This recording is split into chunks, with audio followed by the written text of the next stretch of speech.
Hello, welcome to physics lovers. আমাদের পরবর্তী video upload করতে একটু লেট হয়ে গেল। অ্যাকচুয়ালি ফিজিক্যালি একটু ইল ছিলাম। যে আমরা কারেন্ট ইলেকট্রিসিটির যে একটা শুরু করেছিলাম, কারেন্ট ইলেকট্রিসিটির লাস্ট টপিক আমরা বার্লো চক্র পড়েছিলাম। বার্লো চক্রের আগে সরি ফ্লেমিংয়ের লেফট হ্যান্ড রুল, ফ্লেমিংয়ের বামহস্ত সূত্র আমরা পড়েছিলাম। সেই ফ্লেমিংয়ের বামহস্ত সূত্রের পর আমরা আজকে চ্যাপ্টারটা কমপ্লিট করার চেষ্টা করব। ফ্লেমিংয়ের বাম হস্ত সূত্র কি ছিল? বাম হাতে তর্জনী, মধ্যমা, বৃদ্ধাঙ্গুষ্ঠকে যদি পরস্পরের সমকোণে রাখি, তর্জনী চৌম্বক ক্ষেত্র মধ্যমা তড়িৎ প্রবাহের দিক নির্দেশ করলে বৃদ্ধাঙ্গুষ্ঠ গতির অভিমুখ নির্দেশ করবে বা বলের অভিমুখ নির্দেশ করবে। এর উপর ভিত্তি করে প্রথম যন্ত্র আবিষ্কার হয়েছিল, যে যন্ত্রটার নাম হচ্ছে বার্লো চক্র। বার্লো চক্র যন্ত্রটা কিরকম তোমরা তোমাদের বইয়ে খেয়াল করে দেখবে। যন্ত্রটা দেখবে এরকম, এখান থেকে একটা কাঠের পাটাতনের উপর রাখা আছে, কাঠের পাটাতনে দুটো এরকম, মানে তার মানে একটা প্লাস একটা মাইনাস, এখান থেকে একটা। আর এই কাঠের পাটাতনে কি করা থাকে? কাঠের পাটাতনটা একটু বড় হয়। কাঠের পাটাতনে একটা অশ্বক্ষুরাকৃতি চুম্বক রাখা থাকে, যার একটা এন মেরু একটা এস মেরু, আর এখানটায় একটা চক্র লাগানো থাকে, কারেন্টটা এদিক বরাবর ফ্লো হয়। তাহলে দেখো তিনটে জিনিস একসঙ্গে আমরা পেয়ে যাচ্ছি। কি? এন এস আছে, তার মানে এন এস মানে চৌম্বক ক্ষেত্র। যদি আমরা এইটা চৌম্বক ক্ষেত্রের অভিমুখ বলি, তাহলে আমরা জানি চৌম্বক ক্ষেত্র কাজ করে এন মেরু থেকে এস মেরুর দিকে। তার মানে দেখো এই দিক বরাবর চৌম্বক ক্ষেত্র কাজ করছে। কারেন্টের ডিরেকশন কোন দিকে? কারেন্টের ডিরেকশন কোন অভিমুখ বরাবর? মধ্যমা বরাবর ঠিক করি, তাহলে এই দিক বরাবর কারেন্ট নিচের দিকে নামছে, তাহলে এই দিক বরাবর কারেন্ট, এই দিক বরাবর চৌম্বক ক্ষেত্র, তাহলে যেদিকে বুড়ো আঙুল সেই দিকে বলের অভিমুখ হবে। তার মানে দেখো এই যে চক্রটা আছে বা চাকাটা আছে, সে কিন্তু এই বুড়ো আঙুলের অভিমুখ বরাবর, অর্থাৎ এই দিক বরাবর এ কিন্তু ঘুরতে শুরু করবে। ঠিক আছে, খেয়াল করে ভালো করে দেখো, এই দিক বরাবর চৌম্বক ক্ষেত্রের অভিমুখ, এদিকে তড়িৎ প্রবাহের অভিমুখ হলে এই বুড়ো আঙুল পরিবাহীর গতির অভিমুখ বা বলের অভিমুখ বোঝাবে। তাহলে বলটা যেহেতু এই দিক বরাবর কাজ করে, চাকাটা এই দিক বরাবর ঘুরবে।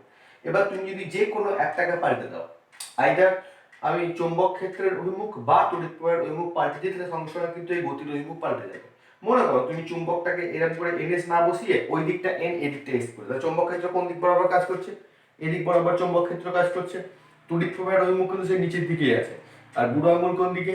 এই দিক বরাবর। তাহলে তখন যদি আমরা এটাকে এনএস এরকম না করে এই দিকটা এন করতাম, এই দিকটা এস করতাম, তাহলে কি চৌম্বক ক্ষেত্র কাজ করতো এই দিক বরাবর। ঠিক আছে, তখন চাকাটা কিন্তু এই দিকে না ঘুরে চাকাটা ঘুরতো এই দিক বরাবর। অর্থাৎ চৌম্বক ক্ষেত্রের অভিমুখ বা তড়িৎ প্রবাহের অভিমুখ যে কোনো একটাকে পাল্টে দিলেই সঙ্গে সঙ্গে কিন্তু চাকার যে ঘূর্ণনের অভিমুখ, সেই ঘূর্ণনের অভিমুখটা পাল্টে যাবে। ঠিক আছে, এই হলো আমাদের বার্লো চক্রের কার্যনীতি। বার্লো চক্রের ঘূর্ণন রেট, মানে আরো বেশি করে ঘুরবে কি করে? যদি এই চুম্বকের ক্ষমতা বাড়ায় বা তড়িৎ প্রবাহের পরিমাণ বাড়ায়, তাহলে কিন্তু এই বার্লো চক্রের যে ঘূর্ণনের পরিমাণ, অর্থাৎ চাকাটা যে ঘুরবে তার ঘূর্ণন স্পিডটা বাড়বে। অ্যাকচুয়ালি এইটা হচ্ছে প্রথম আবিষ্কৃত মোটর। এই থিওরির উপর বা ফ্লেমিং এর লেফট হ্যান্ড রুলের উপর ভিত্তি করে তোমাদের দেখবে তোমাদের বইয়ে একটা ডিসি মোটরের ক্যালকুলেশন আছে।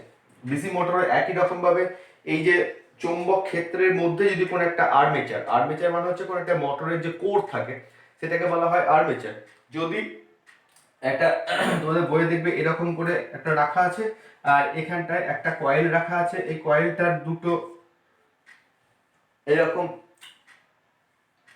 মানে কি বলবো এটাকে, দুটো কয়েল থেকে দুটো পাত বেরিয়ে এসছে, দিয়ে এই চুম্বকটাকে টাচ করে আছে। এবার যখনই এখানে চৌম্বক ক্ষেত্র কাজ করাবে সঙ্গে সঙ্গে কয়েলটা ঘুরতে শুরু করবে। এটা তোমরা বাড়িতেও মোটর তৈরি করতে পারো। কি করে? কোনো একটা চুম্বকের উপরে, মনে করো একটা চুম্বক রেখেছো, এই চুম্বকের উপরে কোনো একটা ব্যাটারি রেখে দিলে, ঠিক আছে, এবার একটা তারের কানেকশনকে এমন করে কানেক্ট করবে যাতে এর একটা দিক উপরে লেগে থাকে আর একটা দিক এখানটায় চুম্বকে লেগে থাকে। যখন তুমি লাগাবে সঙ্গে সঙ্গে দেখবে এই কয়েলটা ঘুরতে শুরু করবে। এই যে থিওরিতে কাজ করছে এটাও কিন্তু একই থিওরিতে কাজ করছে। কি? চৌম্বক ক্ষেত্রের উপরে যখনই তড়িৎ প্রবাহের ক্রিয়া হবে সঙ্গে সঙ্গে কুণ্ডলীটা ঘুরতে শুরু করবে। এই নিচেতেই কিন্তু ডিসি মোটর কাজ করে। তোমরা ডিসি মোটরের কার্যনীতিটা একবার পড়ে রাখবে, যদিও এটা নর্মালি পরীক্ষায় পড়ে না, তাও একবার রিডিং মেরে রাখবে যদি বাই চান্স পরীক্ষায় পড়ে।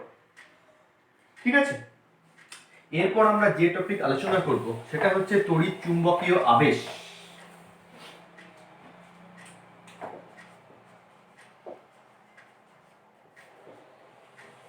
তড়িৎ চুম্বকীয় আবেশ, তড়িৎ চুম্বকীয় আবেশ বলতে চুম্বকের ফলে তড়িতের আবেশ বা তড়িতের ফলে চুম্বকের আবেশ, যে কোনো একটার জন্য অন্যটা। আবেশ বিষয়টা কি? আবেশ হচ্ছে, মনে করো তুমি এক বস্তা পচা আলু, এক বস্তা ভালো আলু রেখেছো, সেই এক বস্তা আলুর মধ্যে, এক সেকেন্ড,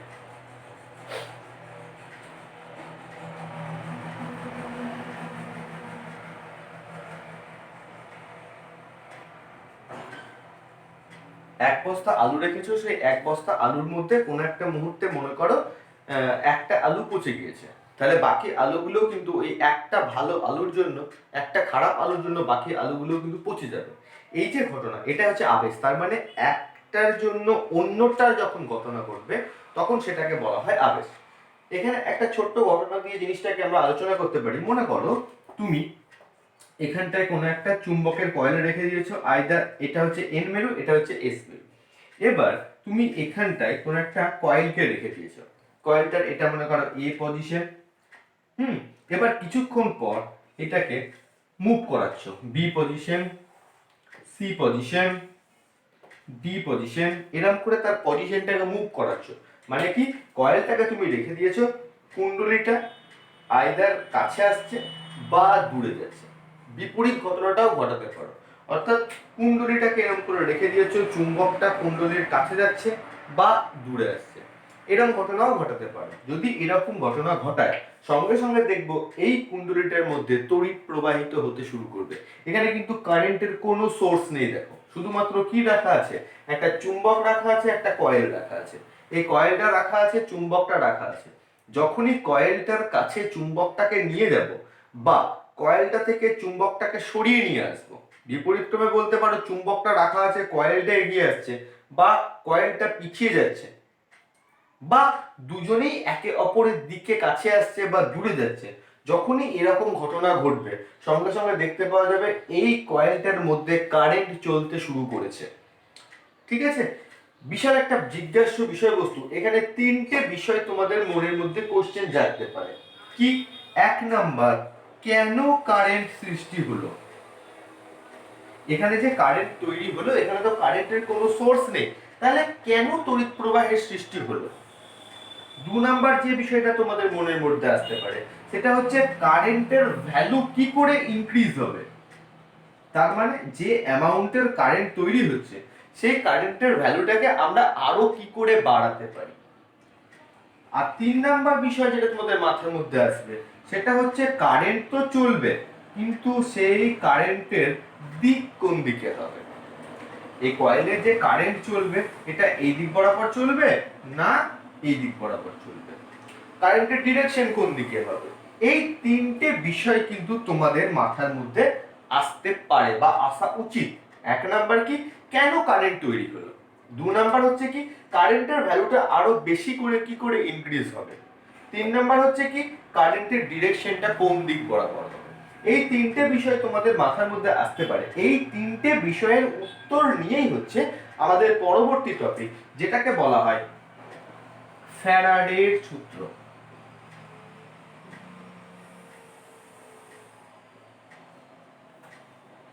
ঠিক আছে, ফ্যারাডের সূত্র আলোচনা করতে গেলে একটু প্রিভিয়াস আলোচনা করতে হবে। প্রিভিয়াস আলোচনা করতে বলতে কি, একটু নতুন জিনিস আলোচনা করতে হবে। বলছে যখনই তুমি কোনো একটা চুম্বককে রেখে দেবে, সঙ্গে সঙ্গে সেই চুম্বকটার এন মেরু থেকে এস মেরুর দিকে,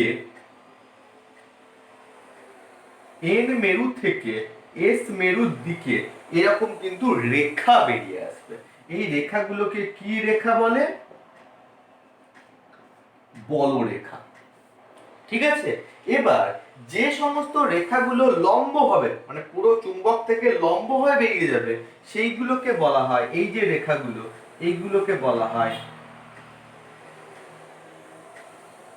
আবেশ রেখা। মানে বলরেখারই একটা পার্ট হচ্ছে আবেশ রেখা। কি বললাম, যে কোনো একটা চুম্বকের এন মেরু থেকে এস মেরুর দিকে সবসময় নির্গত হয় বলরেখা। যে সমস্ত বলরেখাগুলি কোনো একটি চুম্বক থেকে লম্বভাবে নির্গত হয়, সেগুলোকে বলা হয় আবেশ রেখা। এখন কথা হচ্ছে কি, এবার ভেবে দেখো তো, একটু টপিকটাকে একটু যদি অন্যরকম ভাবে আলোচনা করি, এখান থেকে তাহলে আমাদের আবেশ রেখা নির্গত হচ্ছে বা বলরেখা নির্গত হচ্ছে, তুমি যেটা খুশি বলো। এখান থেকে তাহলে বলরেখা নির্গত হচ্ছে, এই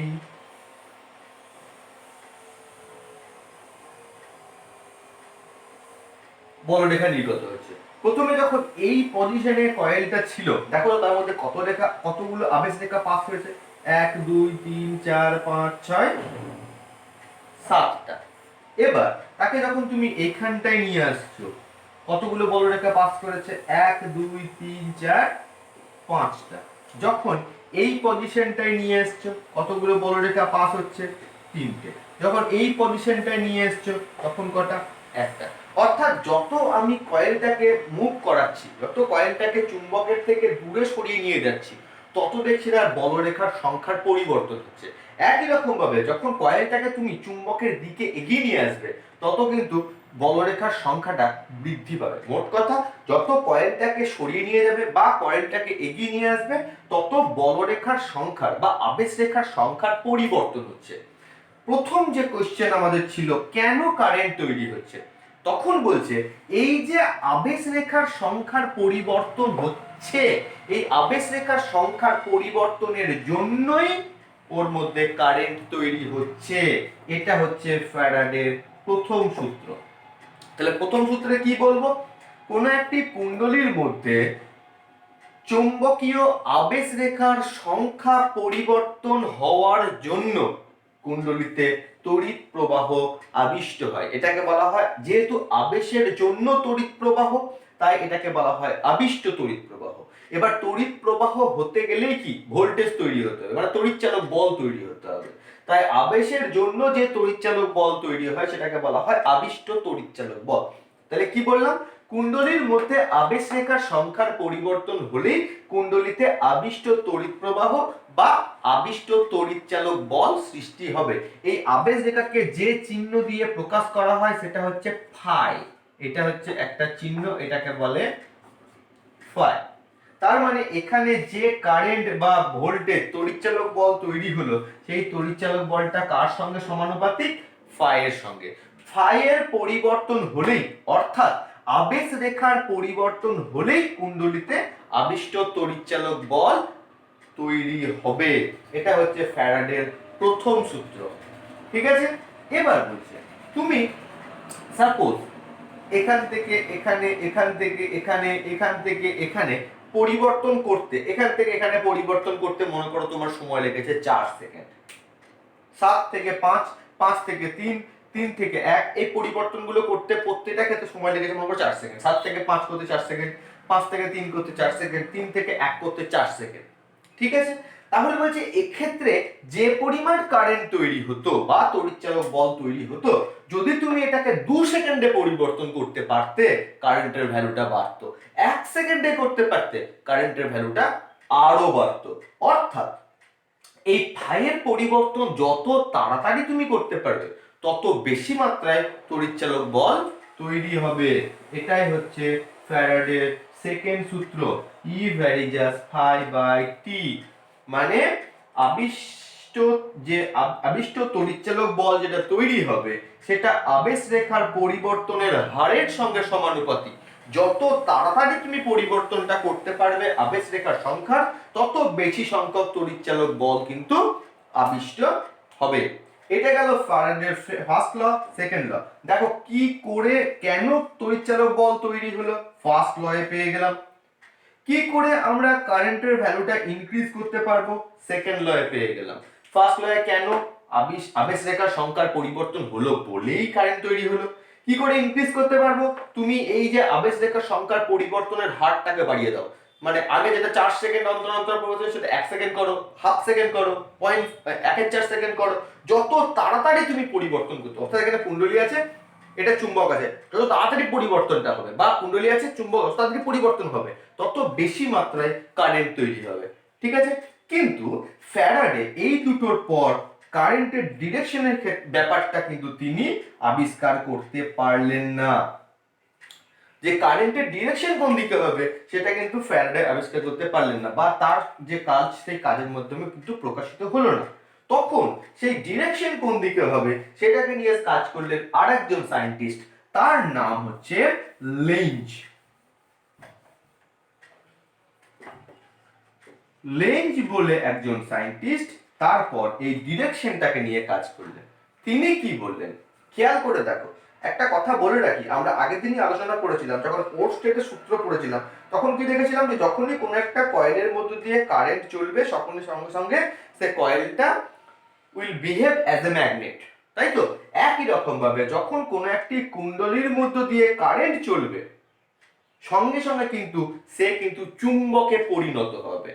এবার কোশ্চেন হবে যে তাহলে স্যার এটা যদি কারেন্ট চলে, কারেন্টের ডিরেকশন তো দুটো হতে পারে, আপনার কথা অনুযায়ী এরকম ক্লকওয়াইজ হতে পারে বা অ্যান্টি ক্লকওয়াইজ হতে পারে। কারেন্টের ডিরেকশন এটাও হতে পারে এটাও হতে পারে, তাহলে দুটো ক্ষেত্রেই কি চুম্বকের একই জিনিস সৃষ্টি হবে? না, কারেন্টের ডিরেকশন ক্লকওয়াইজ না অ্যান্টি ক্লকওয়াইজ তার উপর ভিত্তি করে সেই কারেন্টের ভিত্তি করে চুম্বকের এন মেরু বা এস মেরু তৈরি হয়। কি করে বুঝবো কখন এন মেরু কখন এস মেরু তৈরি হবে? তখন বলছে যে এটা দেখো কোন দিকে, এটা ক্লকওয়াইজ, এটা কোন ডিরেকশনে, এটা হচ্ছে ক্লকওয়াইজ আর এটা হচ্ছে অ্যান্টি ক্লকওয়াইজ, মানে ঘড়ির কাঁটার দিকে। এটা ঘড়ির কাঁটার দিকে, ঘড়ির কাঁটা যেদিকে ঘুরে দাও কারেন্ট সেদিকে ঘুরছে, আর এটা ঘড়ির কাঁটা ঘুরে এইদিকে, এ ঘুরছে এইদিকে, ঘড়ির কাঁটা বিপরীত দিকে। তাহলে এ বলছে যদি এই দুটোকে মুছে দিই, দেখো কি তৈরি হয়েছে, মজার বিষয় দেখো। তার মানে যখনই ক্লকওয়াইজ কারেন্ট ঘুরবে অর্থাৎ ঘড়ির কাঁটার দিকে কারেন্ট ঘুরবে সঙ্গে সঙ্গে সেই কুণ্ডলীটা চুম্বকের এন মেরু হিসেবে আচরণ করবে। তার মানে একটা কুণ্ডলী আছে, এটা এই দিকে যদি ক্লকওয়াইজ হয়, ভেবে দেখো তো এই দিক বরাবর কিন্তু যে দেখবে সে কিন্তু অ্যান্টি ক্লকওয়াইজ দেখবে। তার মানে এই দিকে তুমি যদি ক্লকওয়াইজ হয় তার মানে তুমি কি মেরু দেখছো? এন মেরু। যে পিছন দিকে আছে সে তো দেখবে অ্যান্টি ক্লকওয়াইজ। খেয়াল করো এ কিন্তু দেখছে অ্যান্টি ক্লকওয়াইজ। কি মেরু তৈরি হয়েছে? এস মেরু তৈরি হয়েছে। তার মানে যদি ক্লকওয়াইজ ডিরেকশনে কারেন্ট চলে, এটা ক্লকওয়াইজ ডিরেকশনে কারেন্ট চলছে মনে করো এটা ক্লকওয়াইজ ডিরেকশনে কারেন্ট চলছে, এটা ক্লকওয়াইজে কারেন্ট চলছে। তার মানে তুমি কি দেখছো এখানে কোন মেরু তৈরি হয়েছে? এন মেরু তৈরি হয়েছে। যে পিছন থেকে দেখবে দেখো সে কিন্তু দেখবে এরকম করে কারেন্ট ঘুরছে, অর্থাৎ অ্যান্টি ক্লকওয়াইজ কারেন্ট ঘুরছে। তার মানে সে কি দেখবে এখানে এস মেরু তৈরি হয়েছে, অর্থাৎ একই কুণ্ডলীর এইদিকে এন মেরু তৈরি হলে ওইদিকে এস মেরু তৈরি হবে। এইটুকু আলোচনা না করলে কিন্তু আমরা লেঞ্জের সূত্রটাকে বুঝতে পারবো না। লেঞ্জ যে সূত্র প্রকাশ করলেন সেই সূত্রটা তিনি কি বললেন?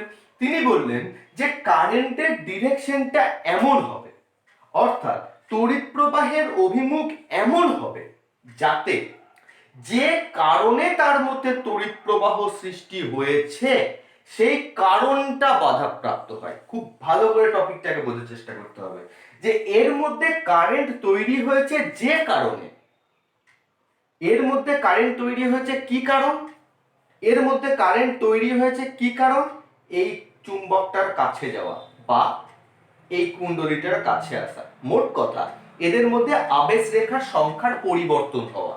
আবেশ রেখার সংখ্যার পরিবর্তন হওয়ার জন্যই তো এর মধ্যে কারেন্ট তৈরি হয়েছে। তাহলে বলছে এই চুম্বকটার কুণ্ডলীটার কাছে যাওয়ার জন্য কিন্তু বা দূরে আসার জন্য কিন্তু এর মধ্যে কারেন্ট তৈরি হয়েছে।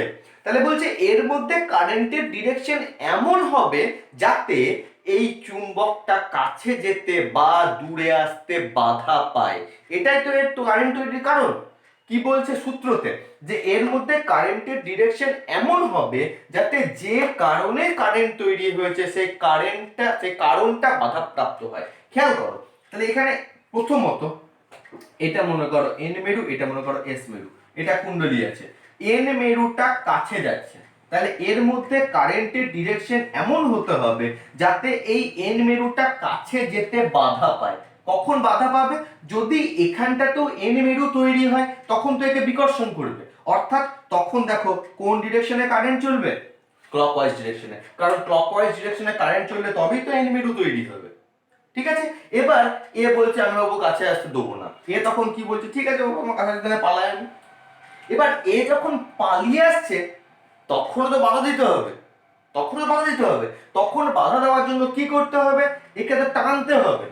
টানতে হবে মানে কি, তখন যদি ক্লকওয়াইজ হয় তাহলে এন মেরুকে দূরে সরিয়ে দেওয়ার পক্ষে সুবিধাজনক, তাহলে ওকে সরাতে গেলে যখন সরে পালিয়ে যাচ্ছে তখন ওকে টানতে হবে, তাহলে ওর কারেন্টের ডিরেকশনটা এমন হতে হবে যাতে এই চুম্বকটাকে আবার ও টেনে নেয়। কখন টানবে, যখন বলছে এই কারেন্টের ডিরেকশনটা অ্যান্টি ক্লকওয়াইজ হয়, কারণ অ্যান্টি ক্লকওয়াইজ হলে তখন আবার কি মেরু হবে, এস মেরু তৈরি হবে, তখন আবার চুম্বকটাকে টেনে নেবে। তার মানে এই চুম্বকের এন মেরুটা কাছে যাওয়ার জন্য ক্লকওয়াইজ, আর দূরে পালিয়ে আসার জন্য সঙ্গে সঙ্গে অ্যান্টি ক্লকওয়াইজ ডিরেকশনে কারেন্ট চলা শুরু করছে। ঠিক আছে, এই হচ্ছে লেঞ্জের সূত্র। এবার তোমাদের মনে কোশ্চেন আসবে, স্যার লেঞ্জের সূত্রতে এই ঘটনা ঘটলো কেন, বা এখানে স্যার আমি তো বুঝলাম ফ্যারাডে, এখানে তাহলে এখানে যে তড়িৎচালক বল, তড়িৎ একটা শক্তি, এই শক্তির সৃষ্টি হচ্ছে কোত্থেকে? ভেবে দেখো তো, যদি এরকম হতো যে এই কুণ্ডলীটা, চুম্বকটা কুণ্ডলীর মধ্যে দিয়ে আরামসে চলে আসতে পারছে, তাহলে কি এই চুম্বকটাকে এর মধ্যে যাওয়ার জন্য কোনো কাজ করতে হচ্ছে? কোনো কাজ কিন্তু করতে হচ্ছে না। ক্লাস 9 এর সিলেবাস অনুযায়ী আমরা জানি যে যখন কাউকে কোনো একটা কাজ করতে হয় তখনই সেই কাজের কিন্তু আমরা আউটপুট পাই, অর্থাৎ সেটা তখনই ধনাত্মক কার্য হয় যখন একে কোনো কাজ করতে হবে। আমি কোনো একটা কাজ করব, আমাকে যদি সেই কাজটা না করতে হয়, সাপোজ তোমরা মাধ্যমিক দেবে নেক্সট ইয়ার, তোমাদেরকে যদি বলা হয় তোমাদেরকে মাধ্যমিক পাস করিয়ে দেওয়া হবে, তোমাদেরকে কারোর পড়াশোনার কোনো ইন্টারেস্ট থাকবে? থাকবে না। কেন? আমাকে তো নর্মালি পাস করিয়ে দেবে। 5 to 8 অব্দি ছেলেপেলেরা পড়াশোনা করে না, কেন করে না? কারণ তারা জানে যে আমি পড়লেও পাস, না পড়লেও পাস। তাহলে একে যতক্ষণ না কাজ না করতে হচ্ছে ততক্ষণ কিন্তু এই কাজের কোনো আউটপুট আমি পাবো না। এবার এ যদি একে টেনে নিত তাহলে একে কোনো কাজ করতে হতো? কোনো কাজ করতে হতো না। তাহলে এ কাজ করবে কখন? যখন এ যেতে একে বাধা দেবে, ওই বাধাকে অতিক্রম করে এ নিচের দিকে নামবে। অর্থাৎ একে যখন এ বাধা দেবে কার সূত্রানুসারে? লেঞ্জের সূত্রানুসারে। অর্থাৎ এ যখন নিচের দিকে পড়ার বা এরকম করে যাওয়ার চেষ্টা করছে, একে আসতে বাধা দিচ্ছে। ওই যে বাধা দিচ্ছে, ওই বাধা দেওয়ার যে শক্তিটা, সেই শক্তিটাই এখানে তড়িৎচালক বল বলো বা তড়িৎ প্রবাহ বলো, সেই শক্তিটা সৃষ্টি করছে। ক্লিয়ার জায়গাটা? এই জন্য এটাকে বলা হয় লেঞ্জের সূত্র থেকে শক্তি সংরক্ষণ, ঠিক ঘুরিয়েও বলা যায় শক্তি সংরক্ষণ থেকে লেঞ্জের সূত্র। দুটোকে নিজের মতো করে বানিয়ে নিতে হবে, খুব ইম্পর্টেন্ট একটা কোশ্চেন। লেঞ্জের সূত্র থেকে শক্তি সংরক্ষণ, এবং শক্তি সংরক্ষণ মানে কি? একটা শক্তি এসছে, সেই শক্তিটা আসার জন্য তো অবশ্যই অন্য কোনো একটা শক্তি দরকার আমার, সেই শক্তিটা কি শক্তি? এটাই হচ্ছে শক্তি সংরক্ষণ, যে এক শক্তি অন্য একটা শক্তিতে রূপান্তরিত হয়েছে। ক্লিয়ার বিষয়টা? এইটা হচ্ছে আমাদের তড়িৎচুম্বকীয় আবেশ। তড়িৎচুম্বকীয় আবেশে ফ্যারাডের দুটো সূত্র, ফার্স্ট ল সেকেন্ড ল। প্রথমত ই ভেরিজাস ফাই, অর্থাৎ তড়িৎচালক বল তখনই তৈরি হবে যখন আবেশ রেখার পরিবর্তন হবে। সেকেন্ডলি, আবেশ রেখা সংখ্যার পরিবর্তন যত হার তত বেশি হবে, যত তাড়াতাড়ি পরিবর্তন হবে তত বেশি করে তড়িৎচালক বল তৈরি হবে। থার্ড ল, ডিরেকশনের ক্ষেত্রে কি বললাম, যে এমন ডিরেকশনে তড়িৎ প্রবাহ হবে যাতে যে কারণে তড়িৎ প্রবাহ তৈরি হচ্ছে সে কারণটা বাধাপ্রাপ্ত হয়। আমরা জানি ক্লকওয়াইজ ডিরেকশনে কারেন্ট চললে কোন একটি কুণ্ডলী এন মেরু হিসেবে বিহেভ করে, আর যদি অ্যান্টি ক্লকওয়াইজ কারেন্ট চলে তখন সেটা এস মেরু হিসেবে আচরণ করে। অ্যাকচুয়ালি হয়ে যায় না, কিন্তু আচরণ করে, মানে তখন তার মধ্যে একটা চৌম্বক ক্ষেত্র তৈরি হয়েছে, সেই চৌম্বক ক্ষেত্রে হিসাবে একটা এন মেরু এস মেরু তৈরি হয়। তাহলে এন মেরু যেতে গেলে ক্লকওয়াইজ তৈরি হবে, কারণ এন মেরুকে ওকে বিকর্ষণ করতে হবে। এন মেরুকে বিকর্ষণ একমাত্র এন মেরু করতে পারে, যখন পালিয়ে আসছে তখন এস মেরু তৈরি হবে, অর্থাৎ অ্যান্টি ক্লকওয়াইজ। ঠিক ঘুরিয়ে দাও তুমি, এখানে এস মেরুকে নিয়ে যাও, যাওয়ার সময় অ্যান্টি ক্লকওয়াইজ, ফিরে আসার সময় ক্লকওয়াইজ ডিরেকশনে কারেন্ট চলবে। ঠিক আছে, এটা হলো তড়িৎচুম্বকীয় আবেশ। এই তড়িৎচুম্বকীয় আবেশ থেকে দেখো, তাহলে একটা জিনিস আমরা বুঝতে পারলাম যে কারেন্টের ডিরেকশনটা কিন্তু একবার ক্লকওয়াইজ একবার অ্যান্টি ক্লকওয়াইজ হচ্ছে। নরমালি যখন কোন একটা ব্যাটারির জন্য কারেন্ট তড়িৎ প্রবাহিত হয় তখন কারেন্টটা কিন্তু সময়ের সঙ্গে সঙ্গে এরকম ভাবে চলে, এদিক বরাবর টি যদি দিই, এদিক বরাবর আই যদি দিই, দেখা যাবে সময়ের সঙ্গে সঙ্গে আই এর ভ্যালুটা কিন্তু একটা নির্দিষ্ট হারে হচ্ছে, কোনো পরিবর্তন হচ্ছে না, একই কারেন্ট। ঠিক আছে, তোমাদের ব্যাটারি যে 5 ভোল্টের ব্যাটারি, 1.5 ভোল্টের ব্যাটারি, 12 ভোল্টের ব্যাটারি যেগুলো হয় সেগুলো কিন্তু কোনো পরিবর্তন হয় না, নর্মালি একই হারে তড়িৎ প্রবাহিত হয়। কিন্তু এখনই দেখলাম, দেখো যে এই দিক বরাবর টি দিলাম, এই দিক বরাবর আই দিলাম, কারেন্টটা দেখছি একবার চলছে ক্লকওয়াইজ, একবার চলছে অ্যান্টি ক্লকওয়াইজ, একবার চলছে ক্লকওয়াইজ, একবার চলছে অ্যান্টি ক্লকওয়াইজ।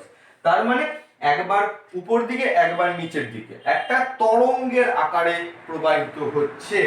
এই তরঙ্গের আকারে প্রবাহিত হওয়ার জন্যই এই প্রবাহটাকে বলা হয় পরিবর্তী প্রবাহ বা এসি, অল্টারনেটিং কারেন্ট। যে তড়িৎ প্রবাহটা আমাদের বাড়িতে প্রবাহিত হয়, আর এটাকে বলা হয় সমপ্রবাহ বা ডাইরেক্ট কারেন্ট। এটা হলো ডাইরেক্ট কারেন্ট, এটা হলো অল্টারনেটিং কারেন্ট।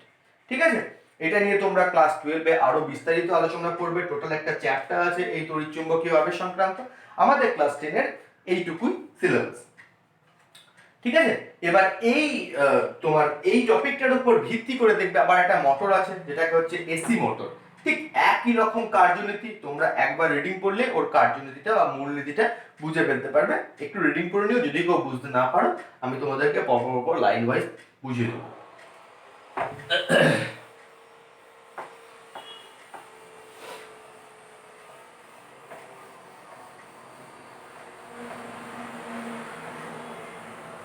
এরপর দেখবে বাড়ির গৃহবর্তনীর কয়েকটা যন্ত্রপাতি আছে।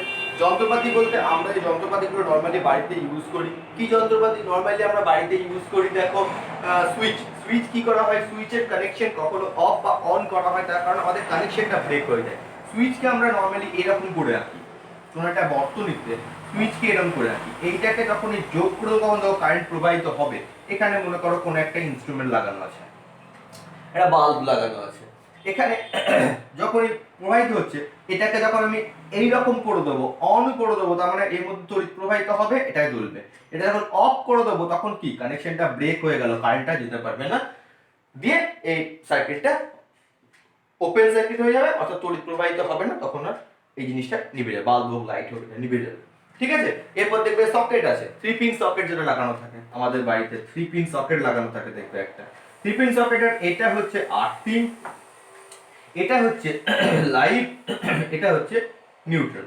এই তিনটে তার থাকে, মোটামুটি 3 পিন প্লাগ থাকে, অনেক জায়গা থেকে 5 পিনও প্লাগ থাকে। ঠিক আছে, আবার অনেক জায়গায় দেখবে 2 পিনও প্লাগ থাকে। 2 পিন, 3 পিন, 5 পিন প্লাগ হয়। সব সময় উপরেরটা হয় আর্থ, উপরেরটা দেখবে টেস্টার বললে কোনো সময় লাইট জ্বলে না, কারণ এটা আর্থিং। একটা হয় লাইভ, একটা হয় নিউট্রাল। এই দুটোও নিউট্রাল লাইট, এটাও নিউট্রাল লাইট। ঠিক আছে, এরপর দেখবে তোমাদের দুটো বাল্ব আছে, বাল্ব সম্পর্কে আলোচনা আছে। একটা হচ্ছে এলইডি, একটা হচ্ছে এলসিডি। এলইডি মানে হচ্ছে লাইট এমিটিং ডায়োড। ডায়োডটা এখনো তোমরা জানো না, এটার আমরা আলোচনাটা আর একটু পরে আলোচনা করব। আমরা যখন মডার্ন ফিজিক্স পড়বো তখনই আমরা এই এলইডি আলোচনা করব। আর এলসিডি মানে হচ্ছে, এলসিডি যে লাইট গুলো হয়, সরি এলসিডি নয়, সিএফএল বলা হয়।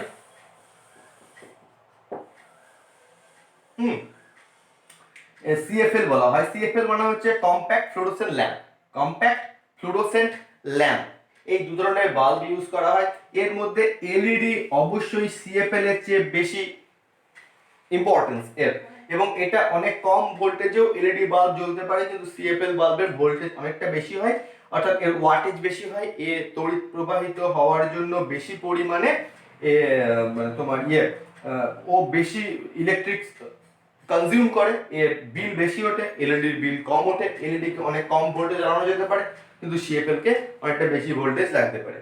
ঠিক আছে, এই হচ্ছে আমাদের এলইডি সিএফএল বাল্ব সম্পর্কে আলোচনা, বাড়ির কয়েকটি সার্কিট সম্পর্কে আলোচনা। আমার মনে হয় এই চ্যাপ্টারে আর টপিক কিছু নেই। যদি কোনো টপিক থেকে থাকে আমাকে সেই জায়গাটুকু বলবে, আমি সেই জায়গাটুকু আলোচনা করব। তোমরা টোটাল কারেন্ট ইলেকট্রিসিটি চ্যাপ্টারটা আশা করি কমপ্লিট হয়ে গেল। যদি কোনো জায়গা বাকি থাকে, যদি কোনো জায়গায় বুঝতে অসুবিধা থাকে, অবশ্যই আমাকে কমেন্ট সেকশনে বা আইদার ফোন অর এসএমএস আমাকে জানাবে, আমি সেই জায়গাটুকু করে দেওয়ার চেষ্টা করব। এই চ্যাপ্টারে যাবতীয় যা প্রবলেম আছে, যাবতীয় যা অঙ্ক আছে, সমস্ত তোমরা করে ফেলবে, আমাকে তোমরা পাঠাবে করে। কোনো জায়গায় যদি অসুবিধা হয়, কোনো প্রবলেম করতে যদি অসুবিধা হয়, আমাকে কমেন্ট সেকশনে ছবি তুলে পাঠাবে, আমি সেই অঙ্কটা করে দেওয়ার চেষ্টা করব। আর বা আইদার ফোন অর এসএমএস আমাকে জানাবে, সেটা করে দেওয়ার চেষ্টা করব। চ্যাপ্টারটা কিন্তু টোটালটা কমপ্লিট করে ফেলতে হবে। তোমরা এই চ্যাপ্টারটা কমপ্লিট করে ফেলতে পারো, আমরা মনে করি ফিজিক্সের টপিক আর খুব কম আছে। আমরা তাহলে চ্যাপ্টারটা কমপ্লিট করে ফেলতে পারবো, মানে টপিকটা খুব তাড়াতাড়ি আমরা কমপ্লিট করে ফেলতে পারবো। এই চ্যাপ্টারটা যদি কমপ্লিট তোমরা টোটালি করে নাও তাহলে আমাদের লাইট কমপ্লিট হয়ে গেল, কারেন্ট কমপ্লিট হয়ে গেল। আমি চেষ্টা করব এই দুটো চ্যাপ্টারের উপর ভিত্তি করে তোমাদের একটা এক্সাম দেওয়া, তোমরা বাড়িতে বসে এক্সাম দেবে, এখন তো বাইরে যাওয়ার কোনো সুযোগ নেই। আর যেহেতু জানি না আমি এখন স্কুল কবে খুলবে, কি করে, কি বিষয় কি বিষয় না, তো তোমরা এই চ্যাপ্টার দুটো পুরোপুরি, লাইটটা আর কারেন্ট ইলেকট্রিসিটিটা খুব ইম্পর্টেন্ট দুটো চ্যাপ্টারের মধ্যে পড়ে, চ্যাপ্টার দুটো তোমরা কমপ্লিট করে ফেলবে। কারো যদি কোনো অসুবিধা থাকে আমাকে কমেন্ট সেকশনে জানাবে। ভালো থেকো, বাড়িতে থেকো, আর পড়াশোনা করো, পড়াশোনা করতে থাকো, আপডেট হতে থাকো। কোনো অসুবিধা থাকলে অবশ্যই আমাকে জানাবে। ভালো থেকো, থ্যাংক ইউ।